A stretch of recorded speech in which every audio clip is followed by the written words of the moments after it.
think about the waste in your home, most people think about the things they throw away like food or plastics or trash. But what about your clothes? New data shows that a trend in fashion could actually be contributing to microplastics around the globe.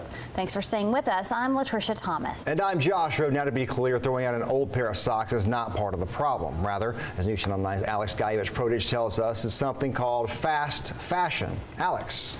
Latricia, Josh, a biology professor we spoke with says fast fashion isn't a new trend and that the mass production of cheap clothing negatively affects the environment.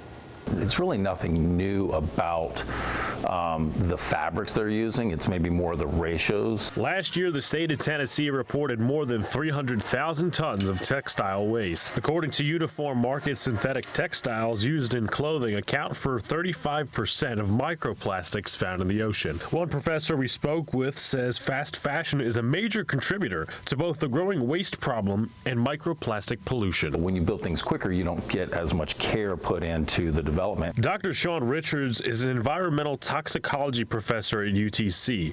Richards says fast fashion is the mass production of inexpensive clothing to keep up with trends. They're so poorly made, they're quickly made, that they just end up being disposed, and then the purchaser goes out to buy that next fast fashion. He says the mass production of cheap clothing isn't new and that cheaper materials are being used in clothing development, meaning they won't last as long. They are meant to address an immediate fashion need, something that just came in vogue 2 weeks ago. They can have on the shelf from China or wherever they're producing these things. Arden Madden, a Vanderbilt graduate, wrote an op-ed article for a class in 2024 encouraging her classmates to stop buying fast fashion.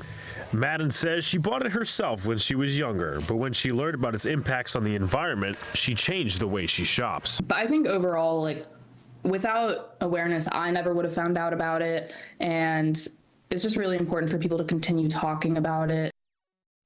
Dr. Richards says one of the ways fast fashion can be slowed down is to use less. Josh? All right, Alex, thank you. The World Resource Institute reports the global fashion industry is responsible for 2% of worldwide carbon emissions per year.